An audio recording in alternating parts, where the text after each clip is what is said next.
2023 aura lieu du 14 au 17 novembre au Parc des Expositions de Paris-Nord-Villepinte. Ce sera donc la 23e édition cette année. Milipol Paris est un salon et un réseau, maintenant on peut parler de réseau, d'envergure internationale. Concernant Milipol Paris, on a plus de 65% de nos exposants qui viennent de l'étranger. On va accueillir 16 pavillons internationaux.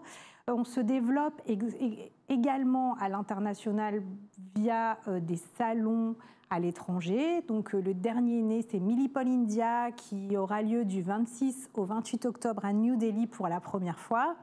Nous avions également depuis de nombreuses années Milipol Qatar, depuis plus d'une vingtaine d'années, qui est toujours les années paires, donc ce sera en 2024, fin octobre 2024 à Doha. Et nous avons également Milipol Asia-Pacifique, qui est donc lui à Singapour, qui sera du 3 au 5 avril 2024. Il y a une thématique globale au travers l'édition et le cycle de conférences, qui sera dédié bien sûr à la sécurisation et aux enjeux de sécurité des Jeux Olympiques de Paris 24.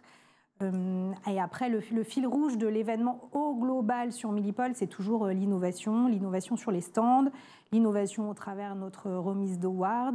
C'est un salon qui concerne la sécurité intérieure des États, mais pas que, qui concerne maintenant la sécurité globale, puisqu'on peut le rappeler, contrairement aux idées qui peuvent parfois être reçues, on a plus de la moitié de notre visitorat qui est issu du secteur privé, hein, donc des grands groupes, mais à la fois des établissements accueillants du public, les fonctions direction sûreté, des grands groupes en France et à l'international. Et bien sûr, l'autre moitié, ce sont les services de l'État, du ministère de l'Intérieur, en France et à l'international. Les thématiques qui vont de pair de toute façon avec cette sécurité des Jeux Olympiques cette année, ce qui émerge vraiment, c'est les drones et la lutte anti-drone, tout ce qui tourne autour de l'intelligence artificielle et de la vidéoprotection notamment.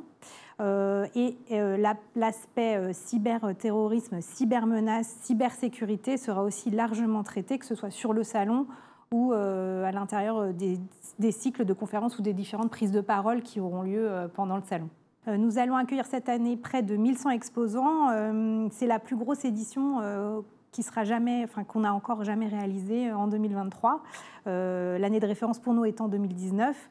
Et donc cette année, on est très heureux de pouvoir aborder cet événement avec des chiffres et de si bons auspices. Comme il y a des exposants qui font qui ont des activités qui sont larges et qui sont sur plusieurs secteurs d'activité, on ne peut pas sectoriser à 100% le salon. Néanmoins, on fait effectivement quelques focus et villages thématiques. Notamment, on aura un village de start-up. On a un partenariat notamment avec Generate, donc l'incubateur, l'accélérateur du J4. On a une zone assez importante qui est risque majeur et on a une zone nouvelle technologie dans le hall 4 qui comprend un village forensique, donc sur tout ce qui est police scientifique et technique.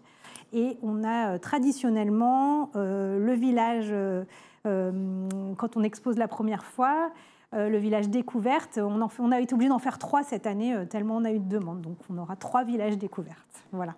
Alors on attend environ, c'est toujours dur de prédire un chiffre exact, mais on devrait être aux alentours de 32 000 visiteurs.